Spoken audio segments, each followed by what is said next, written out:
वैसे तो संकट मोचन और भगवान श्री राम के परम भक्त हनुमान जी के मध्य प्रदेश में कई ऐतिहासिक और प्राचीन मंदिर है जो श्रद्धालुओं की आस्था का केंद्र है। इन्हीं में से एक है धार जिले के पीथमपुर में स्थित जो पूरे क्षेत्र में विजय मंगल बालाजी सरकार बैकुंठ धाम की नाम से जाना जाता है। धार्मिक मान्यता है कि जो भी भक्त बाबा की शरण में जाता है, विजय मंगल बालाजी सरकार उसके सभी कष्टों को हर लेते हैं। मर्यादा पुरुषोत्तम भगवान श्री राम के अनन्य भक्त पवन पुत्र हनुमान जी महाराज का जन्मोत्सव शनिवार को देश भर में धूमधाम से मनाया जा रहा। वहीं औद्योगिक नगरी पीथमपुर में संजय जलाशय के पास स्थित विजय मंगल बालाजी सरकार मंदिर में हनुमान जन्मोत्सव के अवसर पर बाबा का आकर्षक श्रृंगार करने के साथ महाभोग लगाया गया। हमारे पीथमपुर सहयोगी अमित अतुलकर ने विजय मंगल बालाजी सरकार के महंत सीताराम जी महाराज से खास बातचीत की, जिसमें उन्होंने न सिर्फ मंदिर का इतिहास बताया बल्कि विजय मंगल बालाजी सरकार की अनूठी महिला और उनके चमत्कार को बताया। सीताराम जी महाराज का कहना है कि जो भी भक्त बाबा की शरण में आता है, विजय मंगल बालाजी सरकार सभी कष्टों को हर कर उसका दामन खुशियों से भर देते हैं। इस वक्त हम मौजूद है पीथमपुर शहर के सबसे अति प्राचीन हनुमान मंदिर संजय जलाशय तालाब के पास में जो स्थित है। इस मंदिर को लेकर काफ़ी सारी मान्यताएं हैं। यहाँ पर जो मूर्ति हनुमान जी बालाजी महाराज की जो मूर्ति है, इसको लेकर काफ़ी सारी मान्यताएं हैं, कथाएं हैं।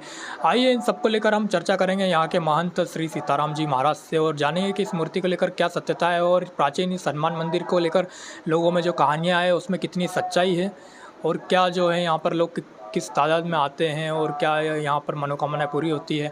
हनुमान जी का माना जाता है कि साक्षात रूप यहाँ विराजमान है और साक्षात तौर पर जो है यहाँ पर हनुमान जी विराजमान होते हैं। आइए जानते हैं सीताराम जी महाराज से कि आगे इसको लेकर क्या चीज़ें यहाँ पर जो मान्यता है वो इसमें कितनी सच्चाई है। जी महाराज बताइए। सन 2000 में विजय मंगल बालाजी सरकार के मुझे दर्शन करने का अवसर मिला। मैं राम कथा कर रहा था 9 दिन की। 9 से 12 बोलता था, 2 से 5 बोलता था। तो दिन में कथा चलती थी 2 शिफ्टों में और रात्रि काल में कोई भी हनुमान जी महाराज के पास जाना और सुंदरकांड करना।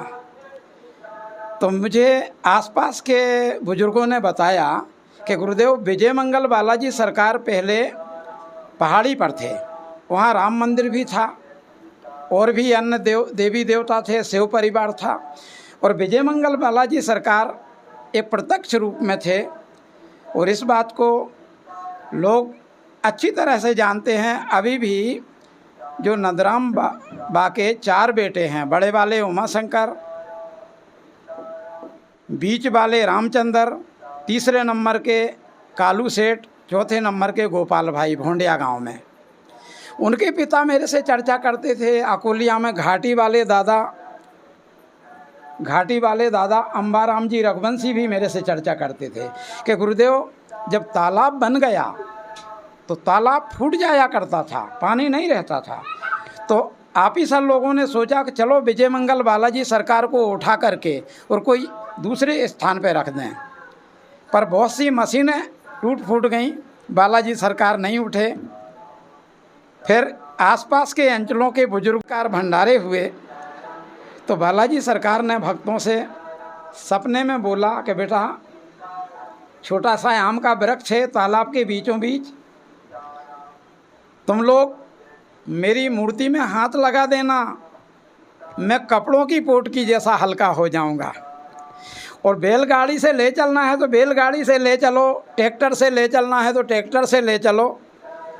तो ये तो मैं ध्यान चूक रहा हूँ कि बालाजी किस प्रकार आए, का ट्रैक्टर से आए का बैलगाड़ी से आए। पर बालाजी यहाँ आ कर के और सब लोग बोले कि गांव पे ले चलो, कोई लोग बोले नहीं यहीं का बोले हैं बालाजी। तो आम के 7 हाथ दूरी पर विशाल गड्ढा करके और आधी मूर्ति पृथ्वी में दबा दी और आधी मूर्ति ऊपर रखी। तो जिस समय मैं सुंदरकांड करने आया था अपने शिष्यों के साथ, तो उस समय विजय मंगल बालाजी सरकार खुले में बैठे थे आम के नीचे। मेरी इच्छा थी कि मेरी झोली में कुछ मुद्राएं हैं भक्तों को दूं तो भक्त लोग छठ डला लेंगे। पर मुझे भी अनुभूति ऐसी हुई कि मेरे चाचा गुरु हनुमान जी का रूप बना करके बोल रहे हैं कि बेटा तू मेरे चरणों में बैठ जा, मैं जंगल में मंगल कर दूंगा। तो ईश्वर की कृपा से सन 2004 में ये भूमि पूजन हुआ 6 कॉलम लगे, 22 फुट लंबाई में और 11 फुट चौड़ाई में। और भक्तों से ये कहा गया कि बालाजी को ज़्यादा उठाना बैठाना नहीं, क्योंकि समर्थ मूर्ति है, शक्ति वाली मूर्ति है। कभी कभी किसी ने जिस प्रकार की मन्नत ली तो बालाजी ने मन्नत पूरी की। अब बालाजी सरकार के वाम भाग पर शिव परिवार बैठा है, दाएं ओर श्री राघवेंद्र सरकार, राम दरबार, राधा कृष्ण, सालग्राम भगवान जो हम और आप दर्शन पा रहे हैं विराजमान हैं। पर लोग बाग आते रहते हैं और मुझे बताते रहते हैं, गुरुजी हमने ऐसी मान्यता की थी, हमारी मन्नत पूरी हो गई। प्रसाद चढ़ाते रहते हैं, लोगों का आवागमन बना रहता है। ये मैं पक्की बात बोलता हूँ कि बालाजी सरकार बहुत जागृत हैं, इतने जागृत हैं कि जैसे कभी कभी हमने रामायण का वो प्रसंग लिया कि हनुमान जी सागर के पार किनारे पर चुपचाप बैठे थे और कोई कह रहा था कि मैं जा सकता हूँ पर आने में शंका है, कोई कह रहा था कि मैं 50 कोस दूर तक जा सकता हूँ। और जब जामवंत जी ने कहा कि हनुमान जी आप इस समुद्र का जल पी सकते हो पूरा, नहीं तो चाटा मार के उड़ा सकते हो पूरा, और हम और आप वानर राज सुग्रीव ने बोल दिया है कि मेरे हाथ से मारे जाओगे अगर पूरा का पूरा काम करके मैया की खबर लेके नहीं आए तो, और आप चुपचाप बैठे हो। तो संतों का ऐसा कथन है कि सुनत गर्जो बलवीरा और सोने जैसी भुलक भूधरा कार शरीरा, ताल ठोक ठाड़ो भयो कहन लगो समझाए, और कह दो तीनों लोक में हलचल दऊँ मचाए। कहो सागर मत डारो और पृथ्वी भर के मार सकल पर्वत फोड़ारो, और कहो फेंक दूँ मार खें अमराजा और काल, और कहो पृथ्वी फाड़ खें चला जाऊँ पाताल। तो ये तो उस समय की बात है जब जामवंत जी ने याद दिलाई थी कि प्रभु ये सब कुछ मत करो, सीता मैया की खबर लेके प्रभु को बताना है तो अपनी सबकी जान बच जाएगी। वानर राज सुग्रीव मारेंगे पीटेंगे नहीं, प्रभु भी प्रसन्न हो जाएंगे, दुखी हैं। तो फिर जय श्री राम कह करके और सागर पार चले गए हनुमान जी। आप तो सब जानते हो कि वहाँ जा कर के लंकनी से भी भेंट हुई, विभीषण से भी भेंट हुई है, रावण से वाद विवाद हुआ, लंका जलाना पड़ी, ये तो प्राचीन बात है।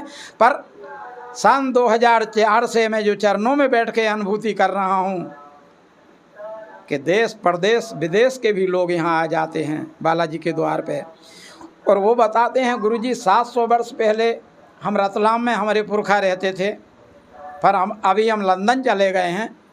पर साल में ऐसा मन बनाते हैं कि परिवार का कोई ना कोई आए, यहाँ प्रसाद बने, भोग लगाया जाए। बालाजी सरकार के यहाँ बिना लहसुन प्याज वाला भोजन बनता है। आज भी भंडारे में लहसुन नहीं, प्याज नहीं, पर हाँ भक्तों को मिर्ची चलती है तो हरी मिर्ची, कुछ पाउडर लिया गया है। आज पत्रकार महोदय आए, मेरे को रास्ता में मिले, मैं बालाजी की कृपा से देखो जैसे अपने मेहमान को 2 कदम आगे जाके लेना चाहिए। तो मैं अपनी राम कुटिया पे जा रहा था, उन्होंने कहा गुरुजी मैं आपका इंटरव्यू लूँगा। तो मैं बता देता हूँ कि विजय मंगल बालाजी सरकार जागृत हैं। एक समय यज्ञ चल रहा था, साधु के रूप में आए, और जहाँ हनुमान जी महाराज की आसन थी वहाँ वो साधु बैठ गए। तो सबने कहा कि अरे यहाँ तो हनुमान जी बैठते हैं, तू मनुष्य बैठ रहा है। पंडित लोग बेसबाजी करने लगे। मैंने वो साधु रूप हनुमान जी के चरणों में दंडवत प्रणाम किया, मेरे सिर पे हाथ रखा और हाथ में हाथ पकड़ा, और मुझे भोजपत्र पर लिख कर के 9 प्रकार की बातें समझाई कि बेटा इस आश्रम का नाम रामानंद आश्रम नहीं होगा, इस आश्रम का नाम बैकुंठ धाम आश्रम होगा। तुम्हारे शिष्य लोग बॉम्बे में भी हैं, पूना में भी हैं, दिल्ली में भी हैं, जहाँ तहाँ देश विदेश में भी आपके शिष्य हैं। आपके भक्त पूंजा राम का बेटा आएगा मदन सेठ, और यहाँ लक्ष्मी नारायण मंदिर बनाएगा। सन 2030 तक यहाँ जंगल में मंगल हो जाएगा। और अभी बीच में दुख आएगा, गऊओं को 2-2 कुंटल चारा बुलवाना पड़ेगा, 4-4 कुंटल चारा बुलवाना पड़ेगा। जब बालाजी सरकार की दया हो जाएगी तो यहाँ सब प्रकार के कुबेर के भंडार भर जाएंगे, कोई चिंता की बात नहीं।